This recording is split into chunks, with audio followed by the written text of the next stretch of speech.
भारत, रंगों से भरा देश, प्राचीन ज्ञान और एक इतिहास जो उतना ही समृद्ध और विविध है जितने कि इसके लोग। बर्फ से ढके हिमालय से लेकर दक्षिण के उष्णकटिबंधीय तटों तक भारत सभ्यताओं का पालना रहा है, साम्राज्यों के उत्थान और पतन का गवाह, और एक ऐसी भूमि जिसे सत्ता के उतार चढ़ाव ने हमेशा के लिए आकार दिया है। यह निबंध समय के माध्यम से एक यात्रा पर निकलता है, भारत में सत्ता के पदों के विकास की खोज, प्राचीन राज्यों से लेकर आधुनिक गणराज्य तक। हमारी यात्रा प्राचीन भारत से शुरू होती है, जहां मौर्य जैसे विशाल साम्राज्य और गुप्तों ने केंद्रीकृत शासन की नींव रखी। फिर हम मध्ययुगीन काल में उतरते हैं, शक्तिशाली सल्तनतों और मुगल साम्राज्य के उदय को देखते हुए हर एक ने भारत के राजनीतिक परिदृश्य पर एक अमिट छाप छोड़ी।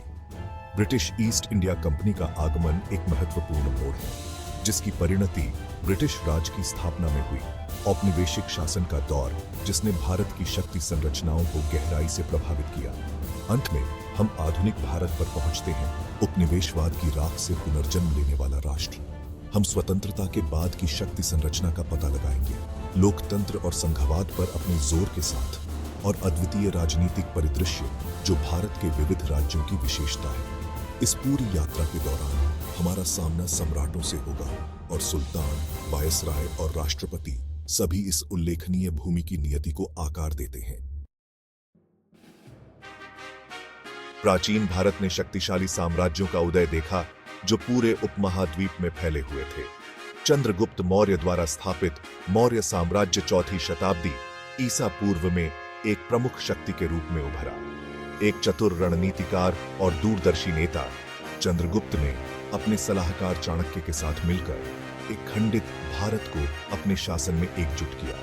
उनके पोते अशोक महान ने बौद्ध धर्म को अपनाते हुए और शांति और समृद्धि को बढ़ावा देते हुए साम्राज्य का और विस्तार किया। मौर्य साम्राज्य को एक केंद्रीकृत प्रशासनिक प्रणाली की विशेषता थी, जिसके शीर्ष पर सम्राट था। साम्राज्य को प्रांतों में विभाजित किया गया था, प्रत्येक पर एक राजकुमार या एक उच्च पदस्थ अधिकारी का शासन था। जासूसों और मुखबिरों का एक जटिल नेटवर्क सम्राट को उसके विशाल क्षेत्र में होने वाली घटनाओं से अवगत कराता रहता था। मौर्यों ने एक दुर्जय सेना भी बनाए रखी, जिसमें हाथी, रथ और पैदल सेना शामिल थे, जिसने उनके विस्तार और सत्ता के समेकन में महत्वपूर्ण भूमिका निभाई। मौर्यों के पतन के बाद चौथी शताब्दी सी में गुप्त साम्राज्य का उदय हुआ, जिसने कला, साहित्य और विज्ञान के स्वर्ण युग की शुरुआत की। चंद्रगुप्त प्रथम और समुद्रगुप्त जैसे गुप्त सम्राट कला के अपने संरक्षण और अपने सैन्य कौशल के लिए प्रसिद्ध थे। उन्होंने एक अपेक्षाकृत विकेंद्रीकृत प्रशासन बनाए रखा, जिससे स्थानीय शासकों को उनकी वफादारी और श्रद्धांजलि के बदले में काफी स्वायत्तता मिली।